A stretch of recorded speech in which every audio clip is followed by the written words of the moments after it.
ayun no, good morning, good afternoon, or good evening. At kung anong oras mo to pinapanood, bossing, maraming salamat po ulit. At nakabisita ka ulit dito sa aking channel, Marlac Moto. Ako ay isang aspiring moto vlogger na dati nahihiya na mag-vlogs. Pero ngayon, ginagawa yung best para ito magawa yung gusto sa buhay, ano. Okay, for this vlog, i-review natin or palalalimin natin yung review dito kay Easy Ride 150N ng Motorstar, ano mga bossing. Pero bago yan, bigyan ko muna kayo ng magandang walk around. Pasok!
Okay, so start na natin yung review natin dito kay Easy Ride 150N ng Motorstar. Mag-uumpisa tayo dito sa harap, papunta dun sa likod, ano. Okay, itong windshield niya ay alam niyo naman, the same sa NMAX na version 1. Yan. Next natin dito sa headlight, ano. So papansin natin meron siyang parang kilay diyan, ano. LED na rin po ito.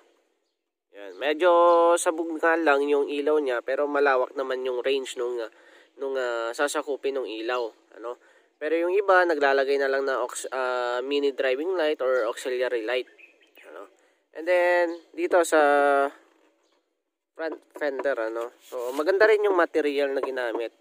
Yun nga lang, papansin nyo, ito, parang ito na yung mga nabibiling bolts and nuts, no. So papalitan naman natin yan. Okay. Next tayo dito sa signal light, ano. LED na rin po 'yan. Yan. Okay, next natin dito sa kanyang gauge panel, ano. So papansin nyo, parehas talaga sa NMAX. Yun nga lang, dito na nagkakatalo. Dito na tayo nagkakaiba sa NMAX, ano. So papansin nyo, yan. Multicolor na siya. Hindi siya kagaya ng NMAX na black and white lang, ano. Papansin nyo, andito yung fuel, yung orasan, ano. Then, sabi nila, yung gauge panel na to ay kinuha sa 300cc na motor, ano. So, mapapansin nyo, meron siyang yan. ABS, ano. Pero wala talagang ABS tong motor natin, mga bossing, ano. Kinuha lang talaga yung gauge panel na to sa 300cc na motor, no. Pero wala talaga siyang ABS. Next natin dito sa side mirror. Yun, usual side mirror na edgy, no. Yung pointed yung kanyang sides. Yan. Nakakadagdag pogi na rin dito sa ating Easy Ride, no. And then mga buttons, yan, standard kill switch, headlight and tsaka park light, ignition start, low beam, high beam, and signal light, and then yung horn, ano. Papansin nyo, bumili na rin ako ng emblem ng Yamaha, ano. Die hard fan ng Yamaha pero wala tayong pambili ng NMAX, no. Kaya itong Easy Ride na lang. Okay. Next dito sa gulong niya, no. Ang gulong na to ay 130 by 60 by 13. The same na rin doon sa likod, ano. So, yan, medyo makapal yung kanyang gulong. Maganda rin yan for stability ng ating motor, ano. Maganda siya sa handling, smooth siya sa handling. So, magandang komportable, kumbaga, itong ating motor, And then, step board, yan. The same to sa NMAX, Kung ano yung comfort na binibigay ni NMAX, ganun rin yung binibigay ni SC Ride. Yan. Next tayo dito sa kanyang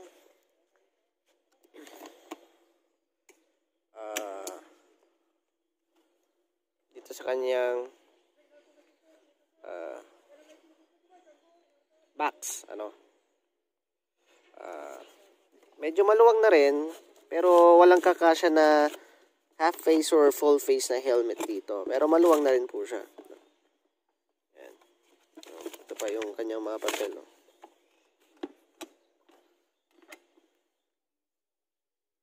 Next tayo dito sa headlight, next tayo dito sa kanyang tail light, Mapansin nyo, full LED na rin po yan, Ito rin yung isa sa trademark or iba, kumbaga, sa NMAX, Meron siyang ibang design dito sa likod. Tambucho, bumagay na rin dito sa kanyang body, kumbaga, Malaki na rin yung tambucho niya.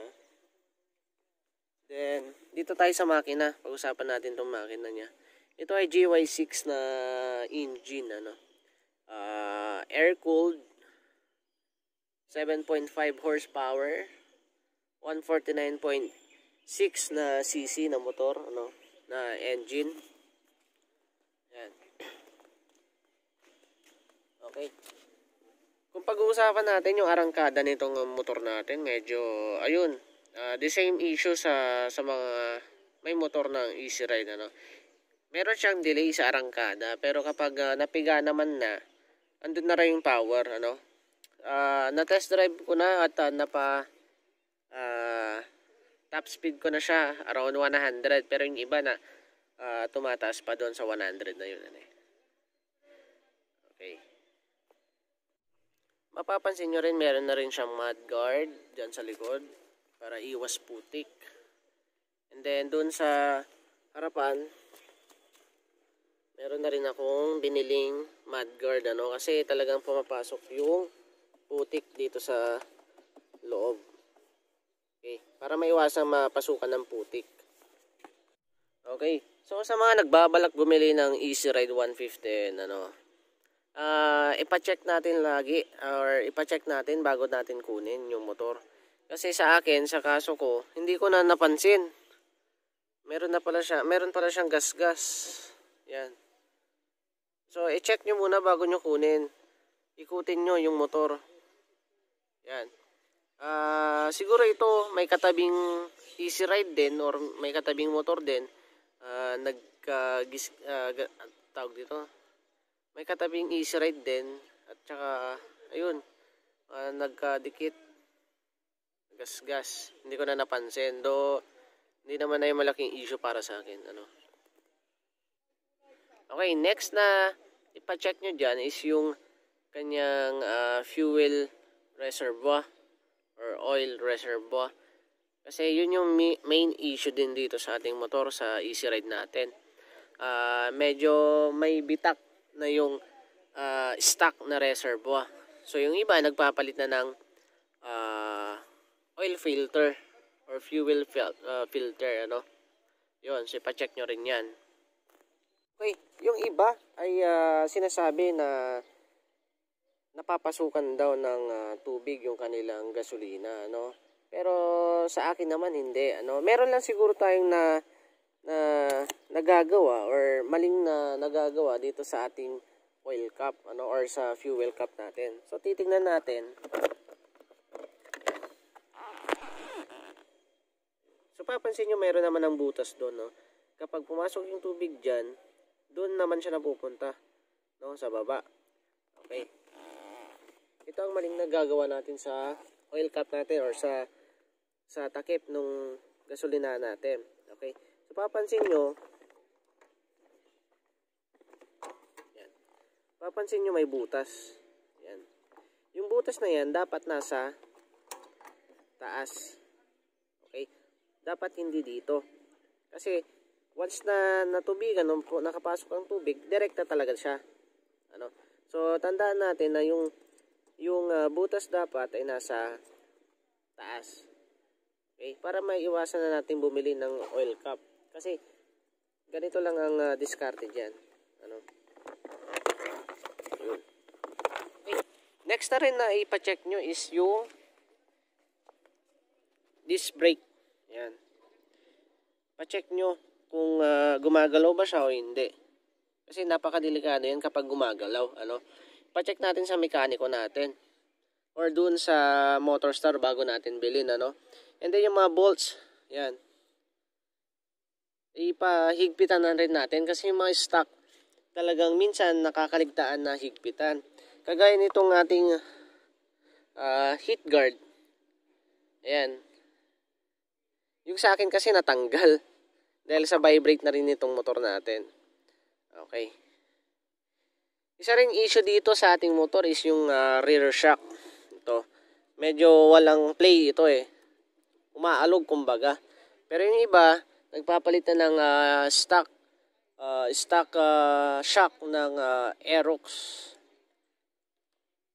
Ayun, so next natin. Sinasabi yung iba ay malakas mataas yung RPM ni Easy Ride. Ano? Tips natin dyan mga sir. Ano? Doon natin. Okay. Kapag unang start talaga niya, lalong-lalo sa umaga, taas talaga ng RPM niya. No? Nasa 2. No? Nasa 2 yung RPM niya. Pero ang ginagawa ko, pinapababa ko kasi kusang bababa yun. And then bago ko siya i-rev, ano, or bago ako umandar o marangkada, no. So yun, sana makatulong yun, ano. Yun, so salamat ulit at sana'y nakatulong itong tips natin at magsilbing guide nyo bago kayo bumili ng Easy Ride 150N. Pero so far nagugustuhan ko itong Easy Ride natin, ano, talagang yung comfort nandyan, yung power nandyan din, ano. So maging kontento lang tayo. Huwag na tayong maghanap ng sobra, ano. Huwag tayong maghanap ng power ng NMAX. Kasi iba naman tong motor natin, ano, mga boss. So ayun, maraming salamat ulit. At nakabisita ka at binigyan mo ako ng konting oras. Ano. Sana sa next video ay andyan ka pa rin, bossing. Maraming. Kung hindi ka pa nakasubscribe, subscribe ka na para